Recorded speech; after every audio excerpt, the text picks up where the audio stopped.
Começo por lhe agradecer o facto de estar a visualizar este vídeo e dou-lhe as boas-vindas à Certform Escola de Formação Prática. O meu nome é Miguel Fragoso, eu sou economista e contabilista certificado, sou diretor-geral da Certform e formador em contabilidade, fiscalidade e finanças empresariais.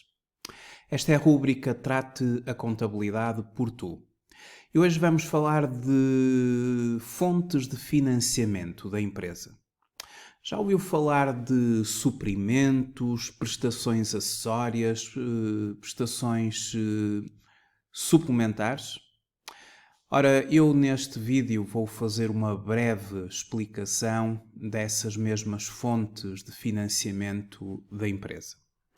Vamos então pegar aqui num dos manuais do curso de Mini MBA em Finanças Empresariais e Fiscalidade Aplicada, nomeadamente o Manual das Fontes de Financiamento, Capital Próprio e Capital Alheio. Vamos começar por fazer uma breve introdução. Ora, o ciclo de financiamento está associado às origens de fundos, indispensáveis ao desenvolvimento e manutenção da atividade económica das organizações, assim como à implementação da sua política de investimentos. De uma forma sustentada, a identificação de adequadas fontes de financiamento faz parte integrante do processo de planeamento das organizações. Estão refletidas nas demonstrações financeiras previsionais, as quais fazem parte integrante do orçamento anual. Estas fontes de financiamento poderão ter como origens o capital próprio e o capital alheio. Ora, as fontes de financiamento que eu hoje quero mencionar são fontes de financiamento que se podem aplicar às sociedades por cotas e às sociedades anónimas. Vamos fazer só uma breve comparação entre a sociedade por cotas e a sociedade anónima. Uma sociedade por cotas, ela terá que ter no mínimo 2 sócios. Se for uma sociedade unipessoal por cotas, então será constituída apenas por um sócio. Já as sociedades anónimas são constituídas pelo menos por 5 acionistas. A sociedade por cotas, conforme saberão, a firma tem a terminação em limitada, ou LDA, e se for uma sociedade unipessoal por cotas, sociedade unipessoal ou unipessoal limitada ou unipessoal LDA. Já a sociedade anónima é a sociedade anónima ou SA. O capital mínimo para constituir uma sociedade por cotas, o mínimo é de 1 euro por cada sócio. Logo, uma vez que a sociedade por cotas terá pelo menos 2 sócios, o capital mínimo são 2 euros. Se for uma sociedade unipessoal por cotas, aquela que é constituída por um único sócio, o mínimo será 1 euro. Obviamente que não se constituem sociedades com 2 euros nem com 1 euro, mas a lei estabelece este mínimo. Salvo sociedades reguladas por leis especiais em que poderão estabelecer capital mínimo mais elevado. Uma sociedade anónima, ela tem que ser constituída por um capital mínimo de 50 mil euros. Este capital é dividido em ações. Nas sociedades por cotas, o valor mínimo de cada cota é 1 euro. E nas sociedades anónimas, o valor nominal mínimo de uma ação, ou o valor de emissão mínimo, no caso de ações sem valor nominal, é de apenas 1 cêntimo por cada ação. Finalmente, fazer aqui a distinção entre sociedades por cotas e sociedades anónimas quanto ao tempo das entradas do capital. Nas sociedades por cotas são permitidas entradas em espécie. Em espécie é tudo o que não é dinheiro. Pode ser, por exemplo, imobilizado, mercadorias, enfim, tudo o que não é dinheiro. E as entradas em espécie devem ser realizadas de imediato. Quanto à realização das entradas em dinheiro, pode ocorrer até ao termo do primeiro exercício económico. Pode haver diferimento das entradas em dinheiro. No caso da Constituição, o prazo é de 5 anos sobre a celebração do contrato, ou metade do prazo de duração da sociedade se este for menor. No caso dos aumentos de capital, o prazo é de 5 anos sobre a respectiva deliberação. E relativamente às sociedades ou às sociedades anónimas, quanto ao tempo das entradas. As entradas em espécie, que como eu disse é tudo aquilo que não é dinheiro, devem ser realizadas de imediato, tal e qual como a sociedade por cotas. O montante correspondente ao capital social mínimo deve estar realizado no momento da celebração do contrato da sociedade. E já sabem que o montante correspondente ao capital social mínimo é 50.000 euros. Pode haver diferimento das entradas em dinheiro. No máximo 70% do valor nominal ou do valor de emissão das ações por um período máximo de 5 anos.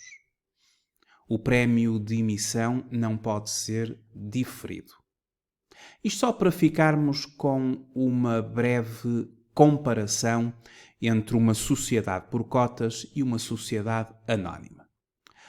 Agora, nós sabemos que as sociedades necessitam, obviamente, de financiamento. As empresas, para fazerem face às suas necessidades de liquidez, podem recorrer a diversas fontes de financiamento que podem ser classificadas como internas ou externas.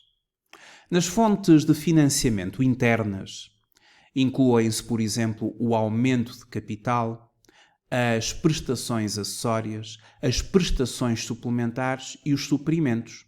E hoje vou distinguir o que são prestações acessórias, prestações suplementares e suprimentos, mas já estamos a ver que tem a ver com fonte de financiamento da empresa.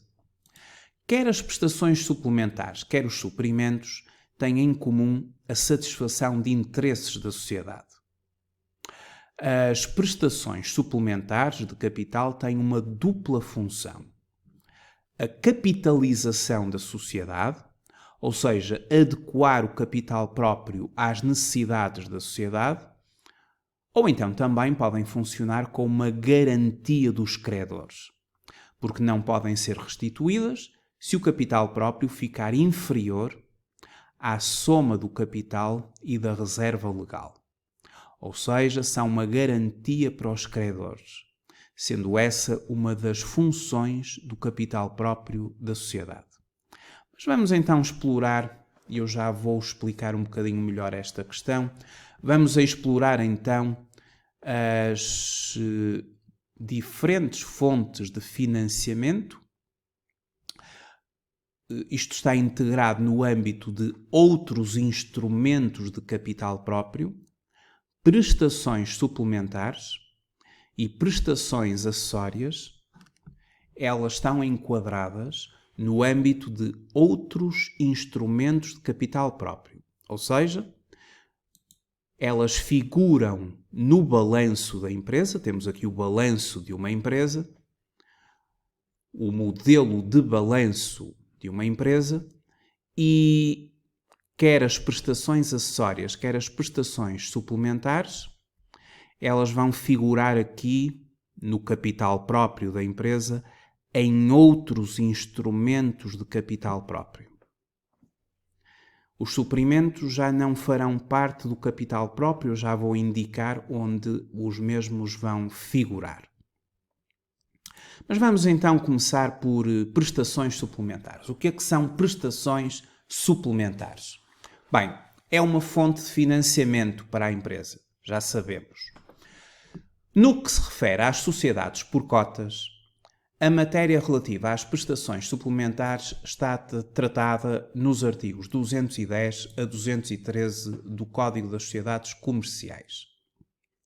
Porque esta matéria das prestações suplementares, das prestações acessórias e dos suprimentos é uma matéria que figura no Código das Sociedades Comerciais. É o Código das Sociedades Comerciais que regula esta mesma matéria. Portanto, o que vou explicar, e de forma bastante resumida, está contemplado em alguns dos artigos do Código das Sociedades Comerciais.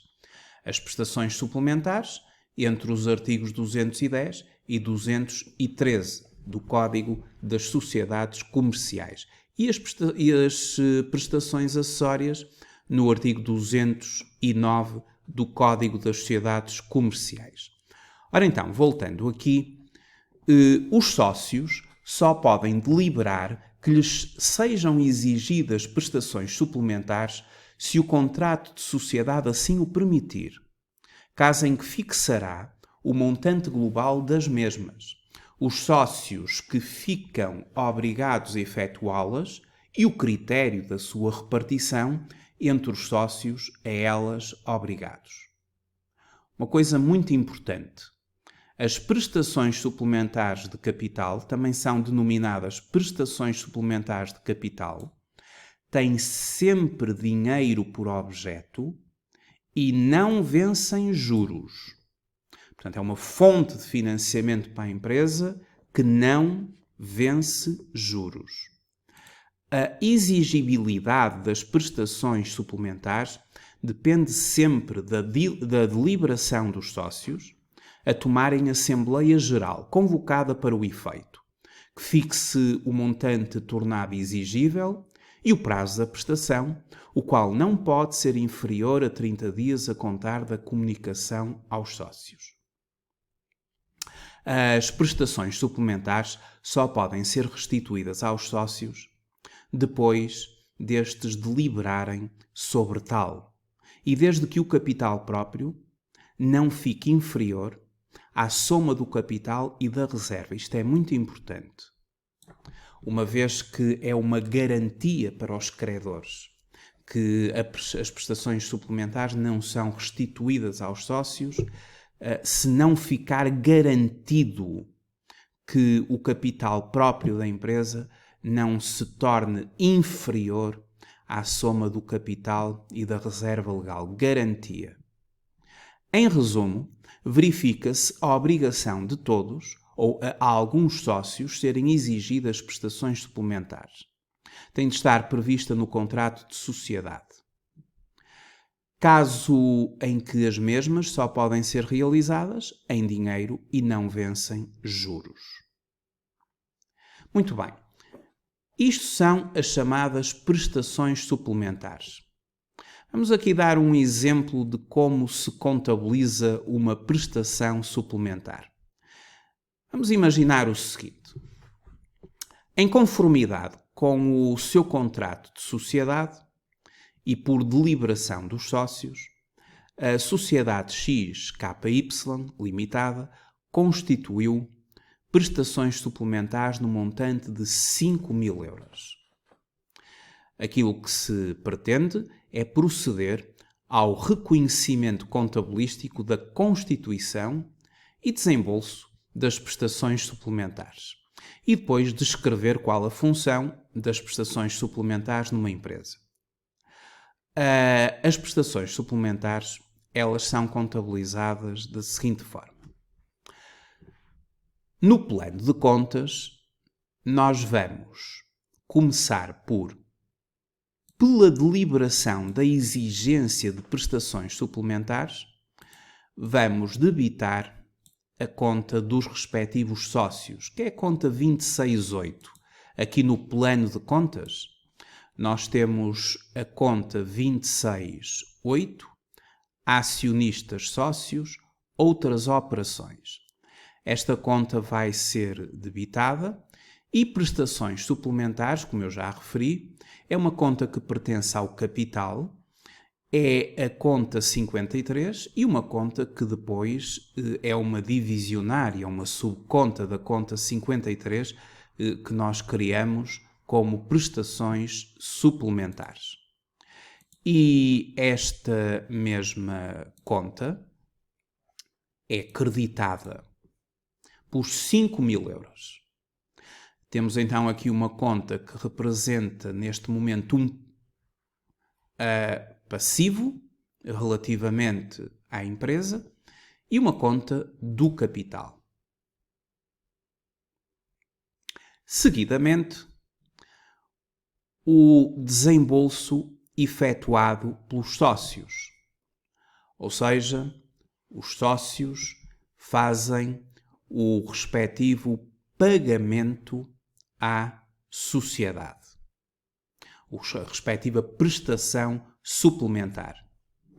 Então, nesse momento, nós vamos debitar a conta 12.1 pela entrada do dinheiro, 5.000 euros, e vamos creditar a conta 268, porque os sócios, a partir do momento em que depositam o respectivo valor, deixam de ter essa dívida para com a sociedade.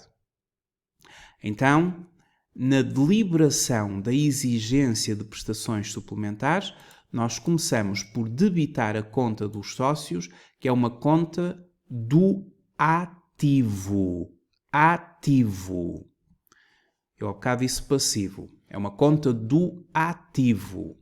Representa um direito que a empresa possui perante os sócios às prestações suplementares. A conta do ativo é debitada por contrapartida da conta do capital, nomeadamente outros instrumentos de capital. Depois, os sócios, ao entregarem, ao depositarem o dinheiro na empresa, entra no banco e credita-se a conta do ativo que salda. E, portanto, tudo resulta de um crédito na 531 e agora de um débito na conta 12.1, porque a conta 268 efetivamente foi saldada. Vamos agora falar sobre as prestações acessórias. O que é que são prestações acessórias? Bom, é uma matéria que está no artigo 209 do Código das Sociedades Comerciais, como já tinha referido. Aqui o artigo 209 do Código das Sociedades Comerciais, as obrigações de prestações acessórias, estabelece o respectivo regime. É também uma fonte de financiamento para uma empresa interna, uma fonte de financiamento interna. E o artigo 209 do Código das Sociedades Comerciais prevê para as sociedades por cotas que a todos ou a alguns sócios seja imposta a obrigação de efetuarem prestações acessórias, as quais podem ou não ser pecuniárias e podem ou não vencer juros. Deste modo, as prestações acessórias que podem tomar a forma de suprimento, e aqui os artigos 243 a 245 do Código das Sociedades Comerciais, caso em que são consideradas um passivo financeiro, não devem ser confundidas com as prestações suplementares, a não ser quando tiverem todas as características destas. Para as sociedades anónimas, o Código das Sociedades Comerciais não contempla prestações suplementares, mas sim prestações acessórias. Artigo 287 do Código das Sociedades Comerciais. Assim, o contrato de sociedade pode impor a todos ou a alguns acionistas a obrigação de efetuarem prestações além das entradas, desde que fixe os elementos essenciais desta obrigação e especifique se as prestações devem ser efetuadas onerosa, e onerosa é quando as mesmas sejam um passivo financeiro, ou gratuitamente. Verifica-se, pois, que a obrigação de todos ou alguns acionistas serem exigidas prestações acessórias tem de estar prevista no contrato da sociedade, caso em que as mesmas podem ou não vencer juros. Temos aqui já uma grande diferença entre as prestações acessórias e as prestações suplementares. As prestações suplementares nunca vencem juros. Eventualmente, as prestações acessórias podem vencer. Isto além de, como refere o artigo 287 do Código das Sociedades Comerciais, poderem ou não ser pecuniárias e serem onerosas ou gratuitas. De notar se o contrato de sociedade for omisso quanto à obrigatoriedade de serem exigidas aos sócios ou aos acionistas prestações suplementares ou prestações acessórias, nada impede que todos ou alguns deles deliberem tais entradas. Em termos contabilísticos, a inclusão das prestações suplementares e das prestações acessórias no capital próprio ou no passivo deve atender à sua substância e à realidade financeira, e não apenas à sua forma legal. Deste modo, só são de considerar como capital próprio, ou seja, só são de contabilizar aqui no capital próprio em outros instrumentos de capital próprio, só se contabiliza aqui, na tal conta 5.3,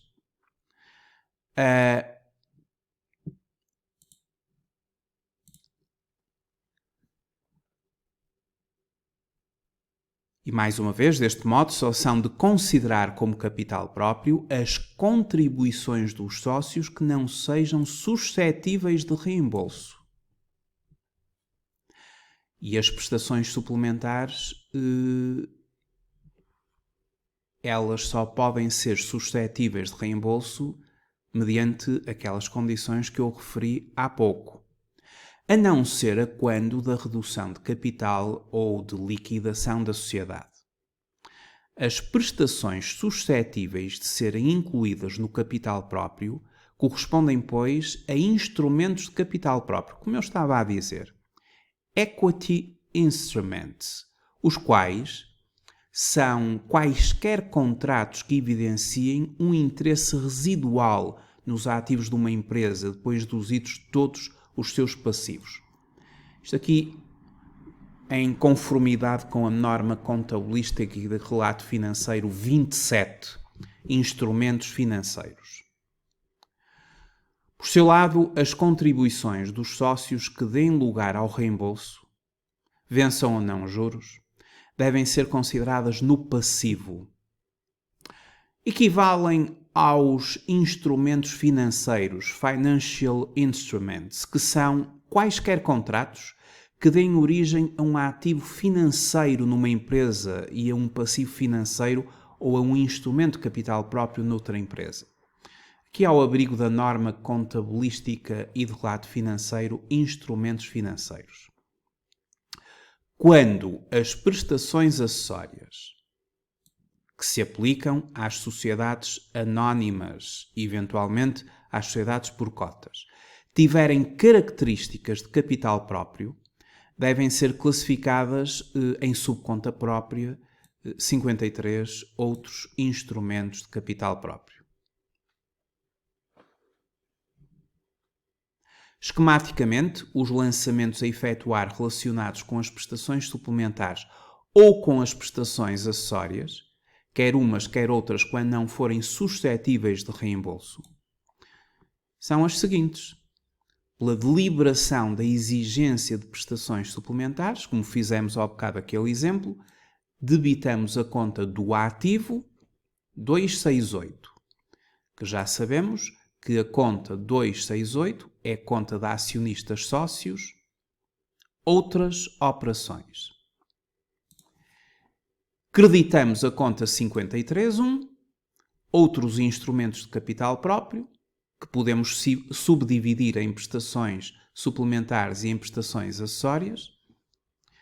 E depois, quando os sócios depositarem o dinheiro, debita-se a conta 12.1, que é a conta do banco, e credita-se a conta 268 por diminuição do ativo, uma vez que salda com a constituição ou reconhecimento inicial do ativo.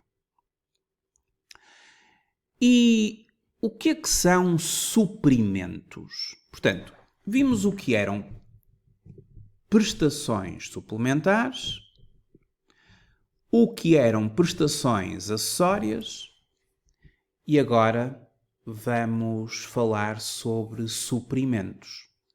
Os suprimentos é uma matéria que no Código das Sociedades Comerciais está entre os artigos 243 a 245, recorrendo aqui ao Código das Sociedades Comerciais.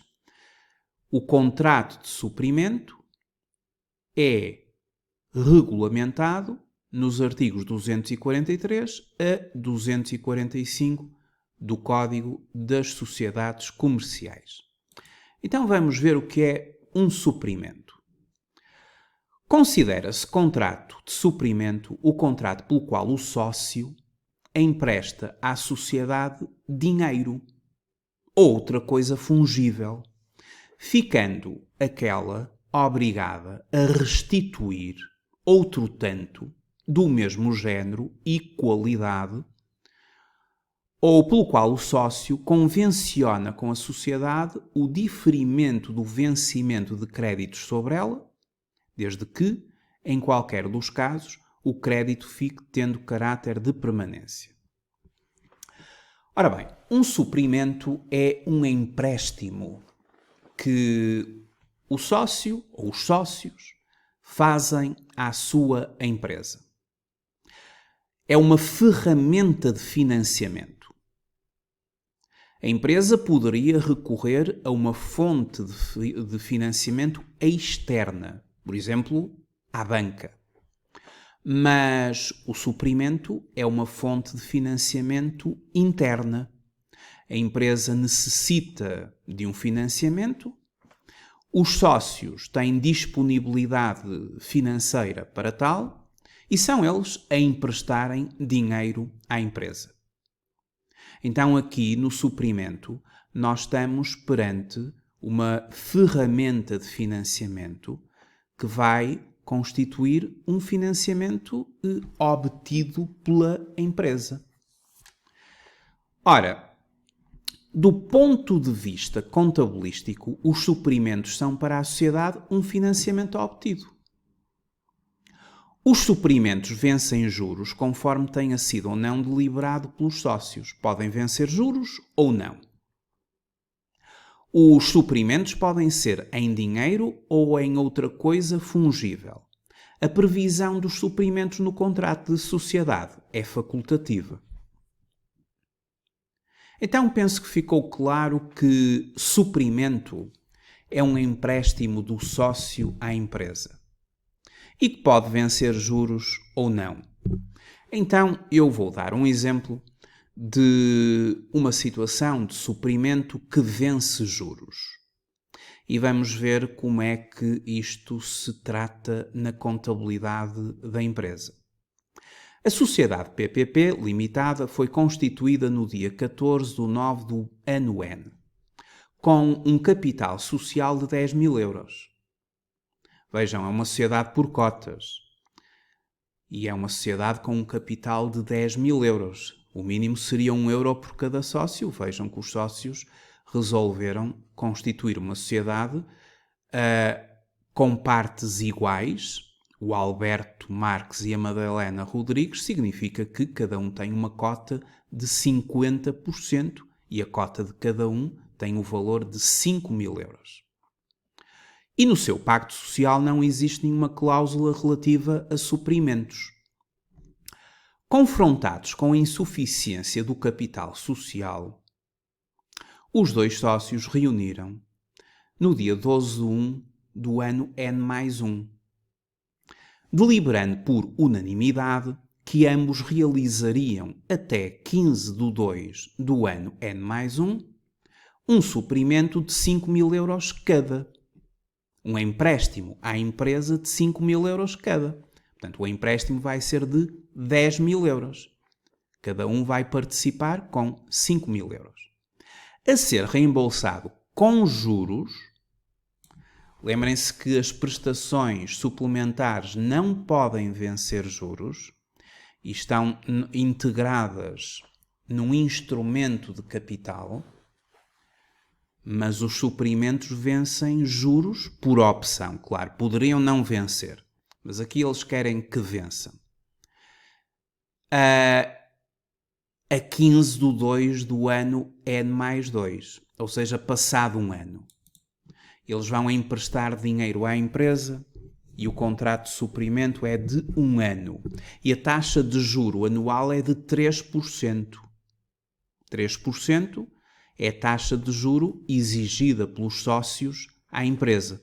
3% de 10.000 euros dará um juro de 300 euros. 150 euros de juro para cada um dos sócios. Porque eles têm cotas iguais. E, portanto, é sempre 50% para cada um. E, neste caso, o próprio suprimento, a decisão foi cada um fazer 5.000 euros. Os sócios realizaram as transferências bancárias para a empresa a 16 de 2 do ano N+1.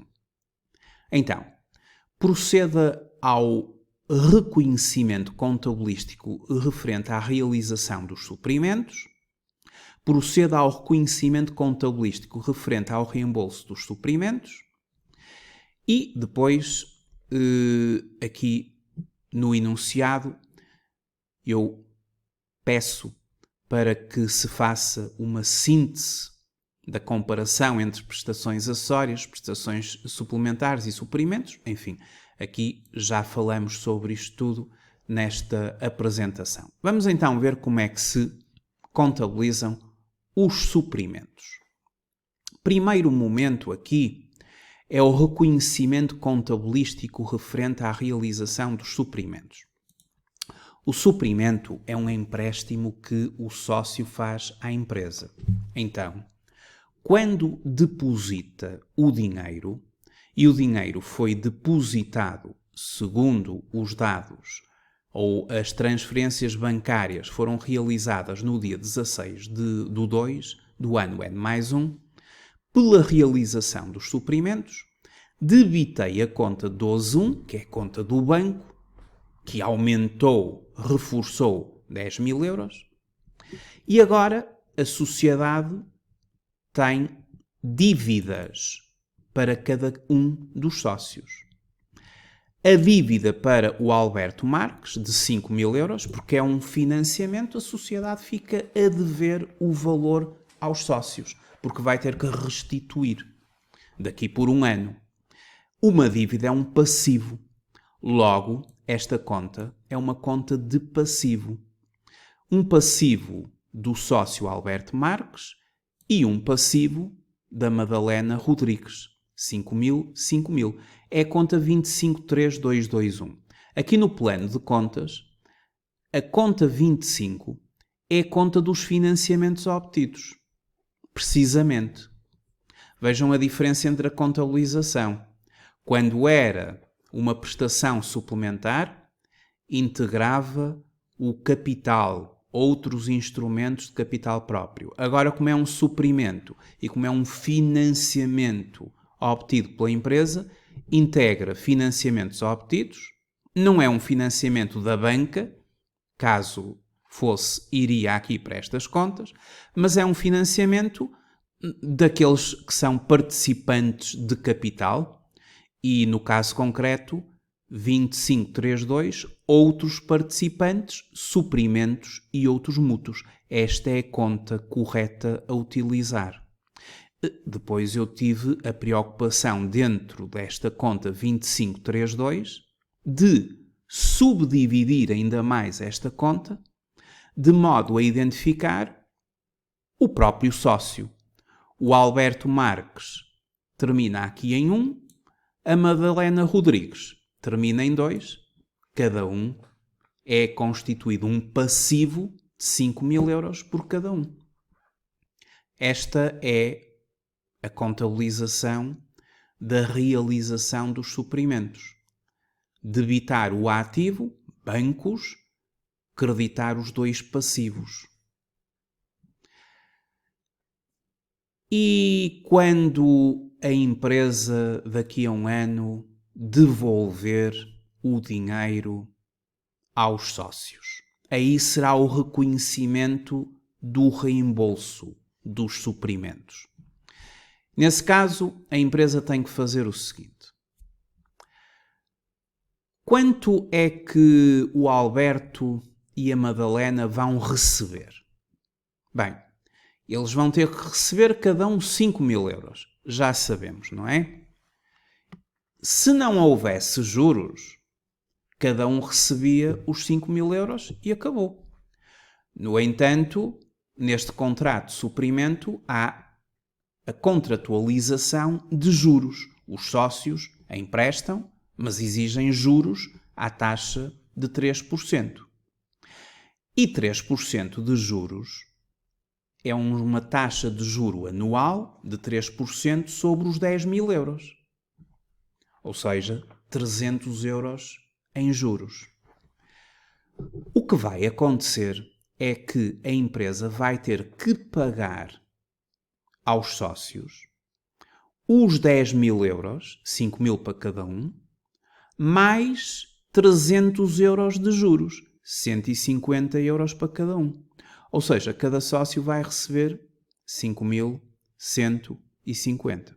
5.000 de capital, 150 de juros. Quando um sócio recebe juros, do seu ponto de vista, esse sócio está a obter rendimentos de capitais. E em sede do IRS, rendimentos de capitais pertence à categoria E. E quando uma empresa paga juros a sócios, rendimentos de capitais, é obrigatório a empresa fazer uma retenção na fonte em sede de IRS. E a taxa de retenção na fonte que se aplica é 28%. Ou seja, a empresa não vai pagar 300 euros de juros. A empresa vai ter que subtrair a esses 300 euros, já sei que é 150 para cada um, não é? A empresa vai ter que subtrair aos 150 de cada um 28% de IRS. A empresa retém essa verba dos 28%, a empresa guarda esse valor e até ao dia 20 do mês a seguir, a empresa tem que pagar, devolver esse valor ao Estado. Porque a retenção na fonte é uma antecipação do IRS. E nos rendimentos de capitais, nomeadamente nos juros, é obrigatório essa mesma antecipação. Então foi aquilo que eu fiz. Eu fiz assim. Multipliquei os 300 euros por 28%, o que dá 84 euros. Eu já sei que isto é repartido pelos dois, não é?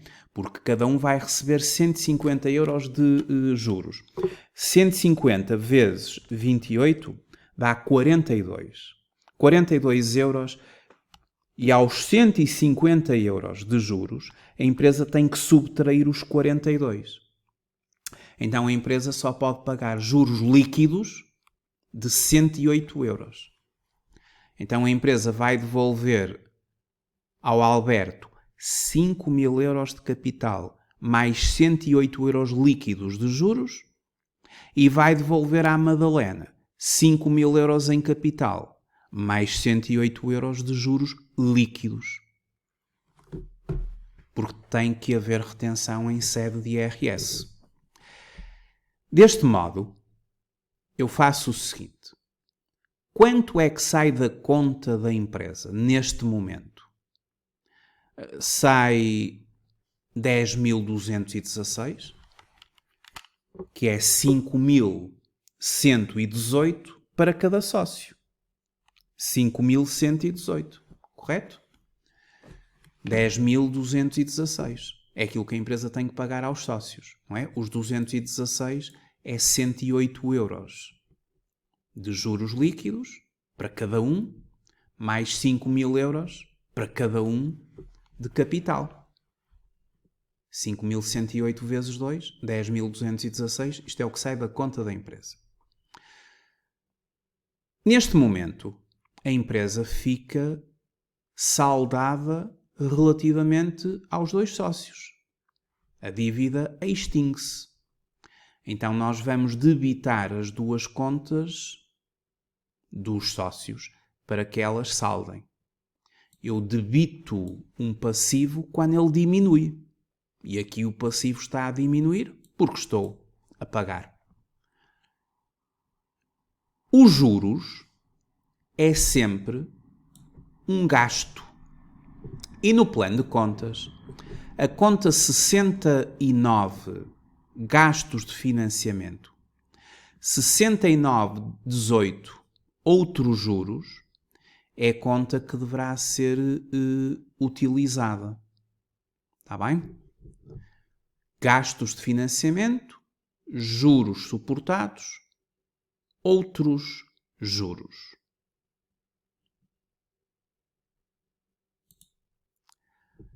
Ora, e portanto os juros, como eu estou a referir, são considerados um gasto relativamente à empresa. Resumindo, a contabilização do reembolso, nós, pelo reembolso dos suprimentos, fazemos o pagamento de 10.216, fazemos o desreconhecimento do passivo, salda, 5.000 para cada sócio.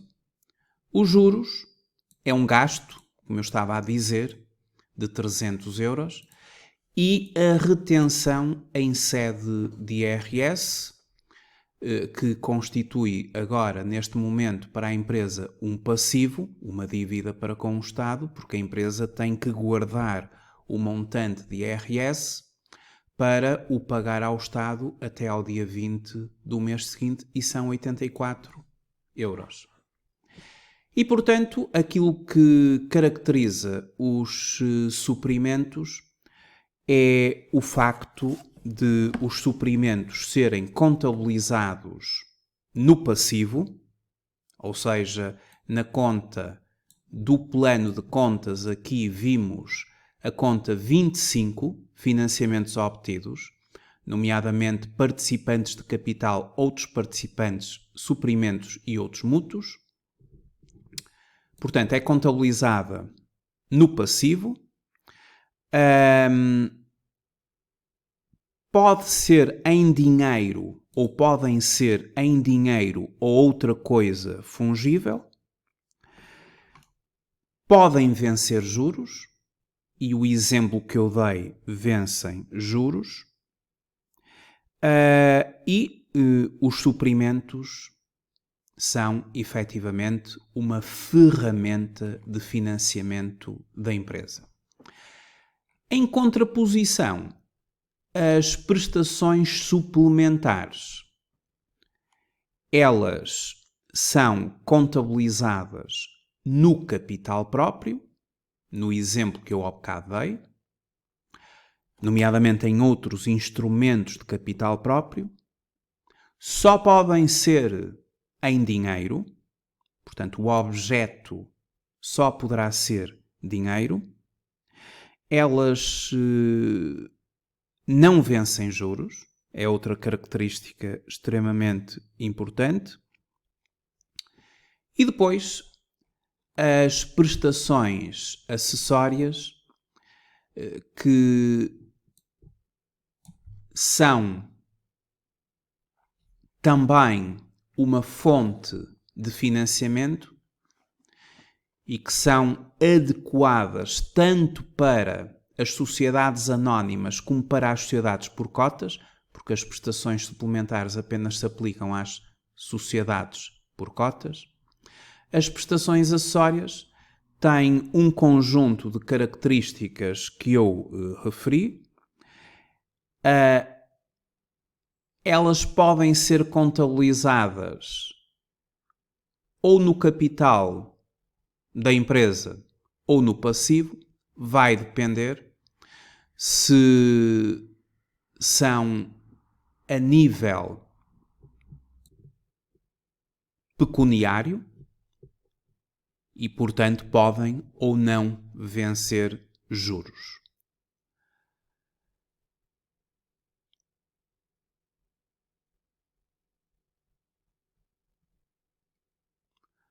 Esta matéria sobre suprimentos, prestações suplementares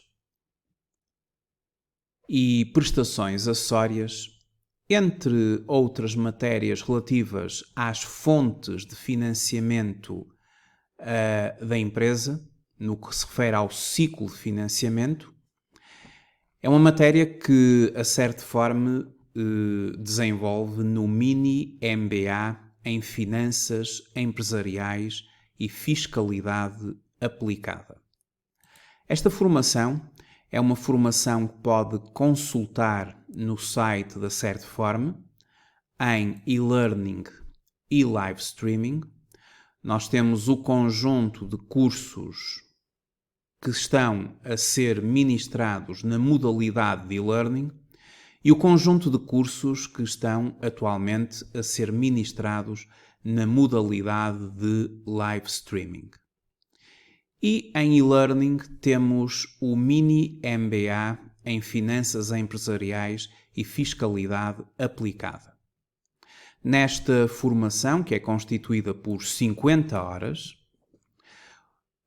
esta matéria é uma matéria abordada na componente do curso de Finanças Empresariais e Performance Financeira, nomeadamente no ponto número 21, Fontes de Financiamento de Médio e Longo Prazo, onde são abordados os capitais próprios, o capital inicial, o autofinanciamento, os aumentos de capital, o Private Equity Market, ou seja, o capital de risco, outros instrumentos de capital próprio, como as prestações suplementares versus as prestações acessórias, os capitais alheios, o empréstimo bancário, os suprimentos, como eu referi agora, o leasing financeiro, o leaseback, o leasing operacional, ou chamado renting, o empréstimo obrigacionista, o empréstimo externo e o project finance. Isto ao nível das fontes de financiamento de médio e longo prazo.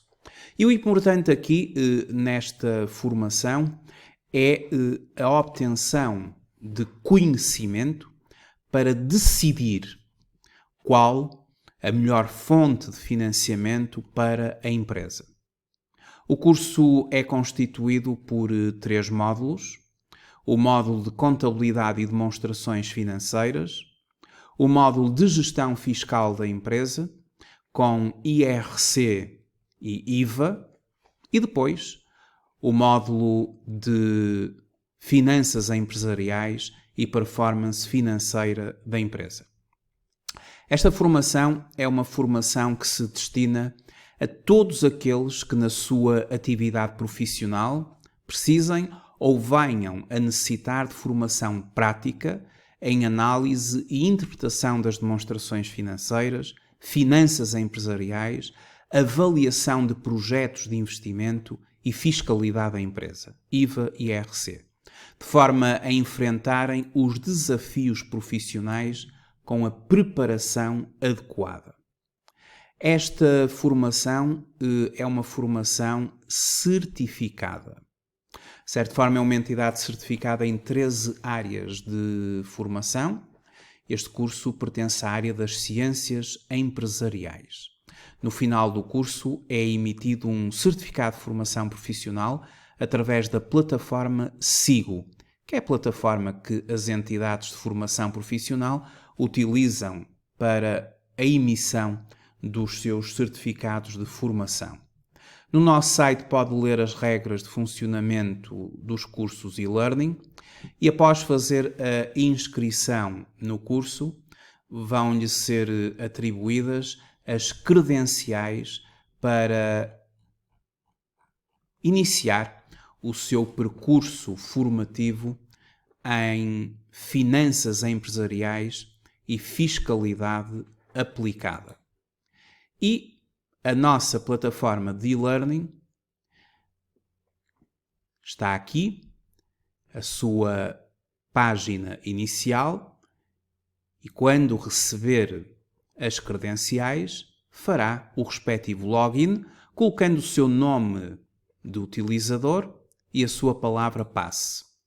Após o login, terá acesso ao mini MBA em Finanças Empresariais e Fiscalidade Aplicada.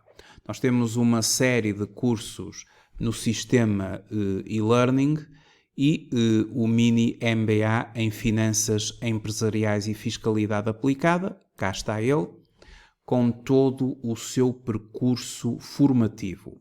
O primeiro módulo, a contabilidade e demonstrações financeiras, com todo o percurso formativo que terá que fazer, com uma fortíssima componente de videoaulas, em que todos os assuntos, todas as matérias, todos os casos práticos são apresentados em videoaula e não meramente em manuais para leitura.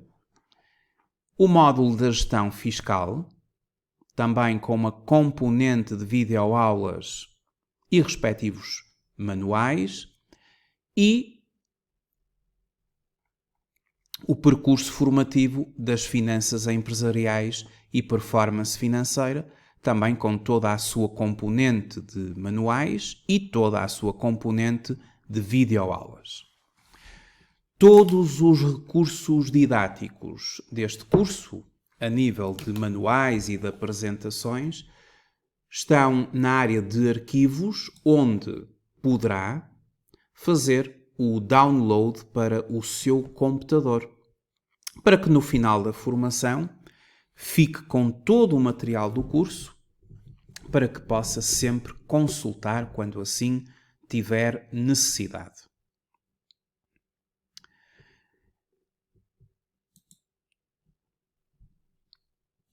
Algo que muito nos orgulha na Certiform são os testemunhos dos formandos que fizeram cursos na Certiform. E relativamente aos últimos testemunhos que nós colocamos no nosso site, já são testemunhos sobre os cursos na modalidade online. E aquilo que ressalta à vista nos testemunhos dos formandos, que entretanto estão a terminar os cursos na formação em e-learning e em live streaming, e particularmente aqui na vertente de e-learning, algo que caracteriza estes testemunhos é a satisfação que os nossos formandos evidenciam relativamente ao facto de os cursos terem uma forte componente de videoaulas e de não se limitarem à apresentação de manuais e de apresentações para leitura e para depois fazer testes. Absolutamente nada disso. Os recursos pedagógicos e didáticos foram todos concebidos para que obtenha o seu máximo de aprendizagem e para que, à medida que o curso vai avançando, esteja sempre com motivação para ir fazendo o percurso formativo. E nesse contexto, as videoaulas são fundamentais. Fica então assim feita uma apresentação sobre o que são prestações suplementares, prestações acessórias, suprimentos, como fontes de financiamento internas da empresa e também uma apresentação à formação do Mini MBA em Finanças Empresariais e Fiscalidade Aplicada, de onde esta matéria que eu hoje estive a explicar foi retirada. Agradeço muito o facto de ter visualizado este vídeo e até uma próxima oportunidade.